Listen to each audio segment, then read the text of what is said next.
नमस्कार मेरे प्रिय दर्शकों। आज के वीडियो में हम जानेंगे कि घर में ऐसे कौन से विनाशकाली पौधे होते हैं जिसके कारण आपके घर में पैसे नहीं टिकते, यानी आप जितना भी कमाते हो वो सारा ही खर्च हो जाता है।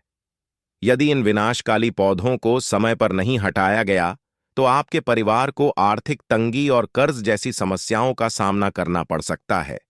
प्रिय दर्शकों, इस कथा को सुनाने से पहले मैं माता लक्ष्मी जी से प्रार्थना करता हूं कि माता, जो भी भक्त इस कथा को सच्ची श्रद्धा से पूरा सुनेगा और चैनल को सब्सक्राइब करेगा तो उसके घर के सारे संकट दूर कर देना और उसके पूरे परिवार को धन संपत्ति से भर देना और उनके ऊपर में हमेशा आपका आशीर्वाद बनाए रखना। चलिए भक्तों, आपका ज्यादा समय न लेते हुए कथा को प्रारंभ करते हैं। एक समय की बात है, भगवान श्री कृष्ण के मित्र उनसे मिलने के लिए द्वारका नगरी पधारे। भगवान श्री कृष्ण ने उनका स्वागत किया और उनसे उनके आने का कारण पूछा। भगवान श्री कृष्ण के सखा ने कहा, हे केशव, तुम तो सर्वज्ञ हो, सब कुछ जानते हो। आज मैं आपके पास यह जानने के उद्देश्य से आया हूं कि मनुष्य को किन किन वृक्षों का रोपण करना चाहिए, कौन से वृक्ष भवन के सामने लगाने चाहिए, किन वृक्षों का रोपण करने से दरिद्रता दूर होती है और तथा शत्रु, रोग, भय, भूत पिशाच आदि संकटों से बचने के लिए कौन से वृक्ष भवन की सीमा में लगाने चाहिए। भगवान श्री कृष्ण मुस्कुराते हुए कहते हैं, हे सखा, तुमने आज समस्त मानव जाति के कल्याण के उद्देश्य से अत्यंत महत्वपूर्ण प्रश्न किया है। इस संसार में वृक्षों का बहुत ही बड़ा योगदान है। वृक्ष सदा ही पूजनीय होते हैं, किंतु आज तुमने जो प्रश्न किया है वह विशेष रूप से महत्वपूर्ण है। भवन की सीमा में वृक्षों को लगाना अत्यंत शुभ फल प्रदान करता है। वृक्ष और पौधे न केवल भवन की सुंदरता को बढ़ाते हैं, बल्कि यह वातावरण को भी शुद्ध रखते हैं। वृक्षों से सकारात्मक ऊर्जा का संचार होता है, जो मनुष्य के जीवन के लिए अत्यंत आवश्यक होती है। ये वृक्ष नकारात्मकता को कम करके वातावरण को अधिक सकारात्मक बनाते हैं। घर के सामने शुभ पेड़ पौधे लगाने से घर में सुख समृद्धि आती है और साथ ही ये पेड़ पौधे कई प्रकार के वास्तु दोषों को भी नष्ट करते हैं। घर के आंगन में खड़े वृक्ष देवताओं के समान घर की रक्षा करते हैं। हे मित्र, भवन के पास कौन से पौधे लगाने चाहिए और कौन से नहीं, इसके बारे में बताने से पहले मैं तुम्हें एक प्राचीन कथा सुनाता हूं। इस कथा से तुम्हें यह समझ में आएगा कि वृक्षों और पेड़ पौधों का भवन के पास होना कितना शुभ है और कौन से पौधे लगाने से दुख और दरिद्रता आती है। जो भी व्यक्ति इस कथा का श्रवण करता है उसके सैकड़ों पाप नष्ट हो जाते हैं और उसकी दरिद्रता का नाश होता है। भगवान श्री कृष्ण का सखा कहता है, हे केशव, मैं इस कथा को अवश्य ध्यान से पूरा सुनूंगा, कृपया मुझे वह कथा सुनाओ।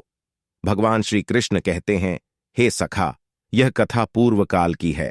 मध्य देश में एक अत्यंत शोभायमान नगरी थी। उस नगरी में धनेश्वर नाम का एक वैश्य अपनी पत्नी सुमति के साथ निवास करता था। धनेश्वर भगवान विष्णु का परम भक्त था और वह नित्य भगवान विष्णु की पूजा करता था। उसकी पत्नी सुमति भी सुशील और गृह कार्य में निपुण थी। उनके घर में धन धान्य की कोई कमी नहीं थी और भगवान की कृपा से उनके पास सब कुछ था। और इस प्रकार अनेक दिन बीत गए। एक दिन धनेश्वर की पत्नी सुमति ने अपने आंगन में कुछ वृक्षों का रोपण करने का निश्चय किया। उसने जो वृक्ष उसे प्रिय लगे उन्हीं का रोपण किया और नित्य उन वृक्षों को जल चढ़ाकर उनकी सेवा करने लगी। किंतु उसे वृक्षों के सही ज्ञान का अभाव था। उसने अशुभ माने जाने वाले वृक्षों का रोपण किया जो घर के लिए अनिष्टकारी थे। धीरे धीरे इसका प्रभाव धनेश्वर के जीवन पर पड़ने लगा। धनेश्वर के व्यापार में भारी नुकसान होने लगा और उसके घर में रोज झगड़े होने लगे। पति पत्नी के बीच बार बार क्लेश बढ़ने लगे। उनके जीवन में अनेक कठिनाइयां आने लगीं। धनेश्वर का सारा व्यापार डूब गया और सारा धन भी नष्ट हो गया। अब तो स्थिति यह हो गई कि धनेश्वर के पास अनाज खरीदने तक के पैसे नहीं थे और वे भूखे रहने लगे। इससे क्रोधित होकर सुमति ने अपने पति पर गुस्सा करना शुरू कर दिया। वह धनेश्वर से कोई काम करने के लिए कहती, पर धनेश्वर को कहीं भी काम नहीं मिल रहा था। उसने गांव के हर कोने में काम मांगा, लेकिन असफल रहा। धनेश्वर निराश होकर घर आया और अपनी पत्नी से कहा, हे भद्रे, मुझे कहीं भी कोई काम नहीं मिल रहा। अब मैं कहाँ जाऊं और क्या करूं? वे दोनों पूरी तरह से हताश हो गए थे और उनके पास किसी भी प्रकार का उद्योग करने के लिए कोई उपाय नहीं बचा था। धनेश्वर ने अपनी पत्नी के सारे गहने भी बेच डाले और जो कुछ भी अन्न मिला उसी से दोनों ने पेट भर लिया। इस प्रकार अशुभ वृक्ष लगाने के कारण उनके जीवन में घोर दरिद्रता और संकट आने लगे, किंतु वे दोनों ही इस बात से अनजान थे कि उनके संकटों का असली कारण उनके आंगन में लगे अशुभ वृक्ष थे। एक दिन एक साधु महात्मा धनेश्वर के घर पधारे। उन्हें देखकर धनेश्वर ने झुककर प्रणाम किया और कहा, हे साधु महाराज, आपका इस गरीब के घर में स्वागत है। कृपया बताइए, मैं आपकी किस प्रकार से सहायता कर सकता हूं? साधु महाराज बोले, हे महोदय, मैं तीर्थ यात्रा पर निकला हूं और विश्राम करने के लिए कोई स्थान ढूंढ रहा हूं। यदि आपको कोई कष्ट न हो तो मुझे अपने घर में ठहरने का स्थान दें। साथ ही मैं कई दिनों से भूखा हूं, यदि कुछ भोजन भी मिल जाए तो बड़ी कृपा होगी। साधु महाराज के ऐसे वचन सुनकर धनेश्वर कहने लगा, हे साधु महाराज, आप अवश्य ही कोई पुण्यात्मा प्रतीत होते हैं। आपके मुखमंडल पर अद्भुत तेज है। मुझे आपके सेवा का अवसर मिल रहा है, यह मेरा सौभाग्य है। आपकी सेवा करके मुझे बड़ा आनंद मिलेगा। कृपा करके आप मेरे घर के भीतर चलिए। फिर साधु महाराज धनेश्वर के घर के भीतर जाते हैं और विश्राम करने लगते हैं। धनेश्वर उन साधु महाराज की बड़ी सेवा करता है, किंतु उसके पास अन्न का एक दाना भी नहीं होता। वह अपनी पत्नी से कहता है, प्रिय, आज हमारे घर जो साधु महात्मा आए हैं वे बड़े पुण्यात्मा प्रतीत होते हैं। हमें उनके भोजन की व्यवस्था करनी चाहिए। मैं गांव में जाकर किसी से थोड़ा सा धन उधार लाने की कोशिश करता हूं। इतना कहकर धनेश्वर गांव के एक सेठ के घर जाता है और उससे धन उधार देने की प्रार्थना करता है।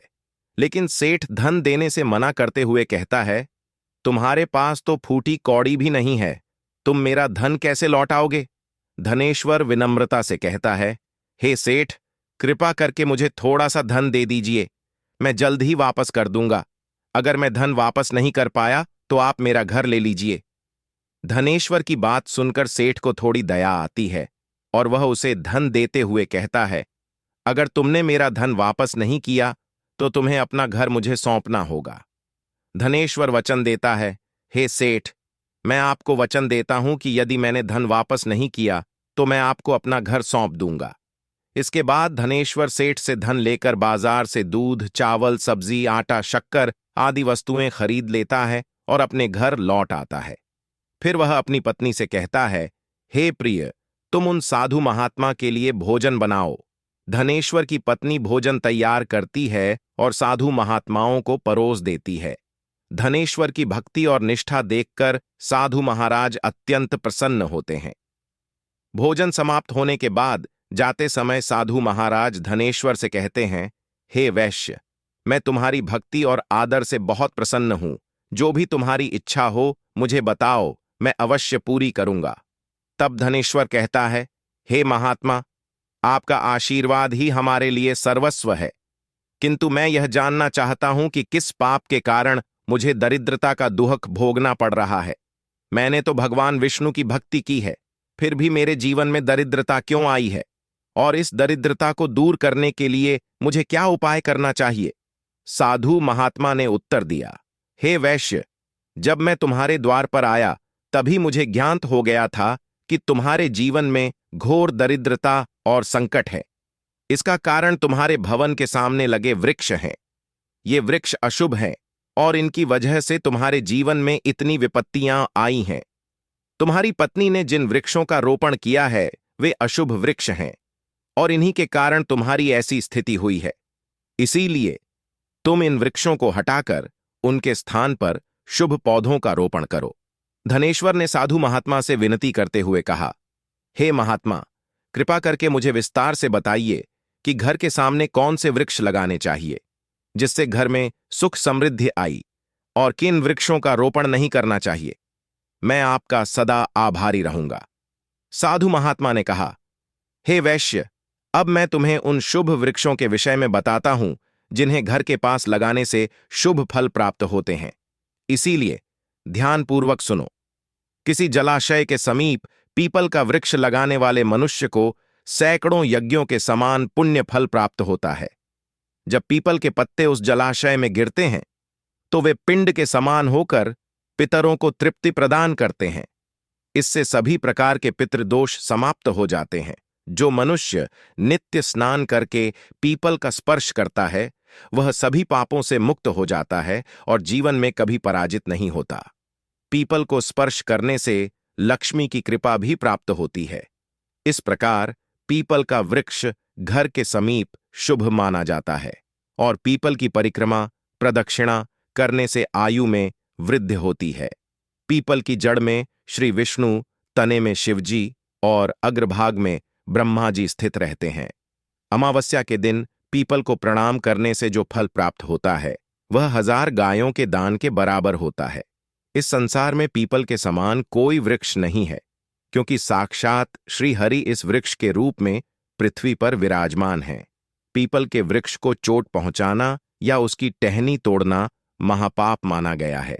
ऐसा व्यक्ति एक कल्प तक नरक में रहता है और जो व्यक्ति पीपल को जड़ से काटता है उसका कभी नरक से उद्धार नहीं होता है। हे वैश्य, अब मैं तुम्हें दूसरे वृक्ष के बारे में बताता हूं। दूसरा वृक्ष है आंवला। आंवले को लगाने से स्त्री और पुरुष जन्म मृत्यु के बंधन से मुक्त हो जाते हैं। यह पवित्र फल भगवान विष्णु को अत्यंत प्रिय और शुभ माना गया है। आंवले का सेवन करने से सभी पापों से मुक्ति मिलती है, आयु बढ़ती है और इसका जल पीने से रोगों का नाश होता है। आंवले को जल में मिलाकर स्नान करने से दरिद्रता दूर हो जाती है और सभी प्रकार के ऐश्वर्य प्राप्त होते हैं। जिस घर में आंवला का वृक्ष सदा मौजूद रहता है उस घर में कभी भी दैत्य और राक्षस नहीं आते हैं। एकादशी के दिन आंवला प्राप्त हो जाने से संसार के सभी तीर्थों से भी अधिक फल प्राप्त होता है। अपने केशों में आंवला लगाने वाला व्यक्ति फिर से मृत्युलोक में जन्म नहीं लेता है। जिस घर के सामने आंवले का वृक्ष होता है वहां पर साक्षात लक्ष्मी नारायण का निवास होता है। अब तीसरे वृक्ष की बात करें तो अशोक का वृक्ष अत्यंत महत्वपूर्ण है। अशोक के वृक्ष में अप्सराओं का निवास होता है और यह वृक्ष शोक का नाश करने वाला तथा निराशा को समाप्त करने वाला माना गया है। अशोक का वृक्ष सकारात्मक ऊर्जा का संचार करता है और दुख को दूर करने में सहायक होता है। इस वृक्ष को घर के पास लगाने से घर में सुख शांति बनी रहती है। अशोक का वृक्ष शीतलता और यवन प्रदान करने वाला माना जाता है। जब मां लक्ष्मी ने देवी सीता के रूप में अवतार लिया था तब रावण द्वारा अपहरण के बाद उनका वास अशोक वाटिका में था। अशोक के वृक्ष ने मां सीता की सेवा की थी, इसलिए मां सीता ने अशोक वृक्ष को यह वरदान दिया कि जिस स्थान पर यह वृक्ष होगा वहां उनका सदैव निवास रहेगा। चौथा है पाकड़ का वृक्ष। हर व्यक्ति को पाकड़ का वृक्ष अवश्य लगाना चाहिए। यह वृक्ष लगाने से जो फल प्राप्त होता है वह महायज्ञ के समान होता है। कहा जाता है कि कलयुग में मनुष्य यज्ञ नहीं कर पाएंगे, इसलिए उन्हें एक पाकड़ का वृक्ष अवश्य लगाना चाहिए। पांचवा है नियम का वृक्ष। नियम का वृक्ष लगाने से सूर्यदेव प्रसन्न होते हैं। यह आयु प्रदान करने वाला माना गया है। इसे घर के पास लगाने से कई प्रकार के रोगों से छुटकारा मिलता है। मां लक्ष्मी को नीम के पत्ते बहुत प्रिय होते हैं, इसलिए वे नीम के वृक्ष के पास निवास करती हैं। घर के सामने नीम का वृक्ष लगाने से धन संपत्ति की प्राप्ति होती है। छठा है जामुन का वृक्ष। यदि कोई व्यक्ति कन्या प्राप्ति की इच्छा करता है तो उसे जामुन का वृक्ष अवश्य लगाना चाहिए। जिस घर के सामने जामुन का वृक्ष होता है वहां कन्या का जन्म होता है, जो कुल का गौरव बढ़ाती है। सातवां है बेल का वृक्ष। बेल के वृक्ष में भगवान शिव का निवास है और गुलाब के पौधे में देवी पार्वती का, इसलिए यदि बेल के वृक्ष के पास गुलाब का पौधा लगाया जाए तो शिव पार्वती का आशीर्वाद प्राप्त होता है। ऐसे घर में न कभी दुहक आता है और न दरिद्रता। उस घर में अकाल मृत्यु भी नहीं होती है और कोई स्त्री विधवा नहीं बनती है। आठवां वृक्ष नारियल का पेड़ है।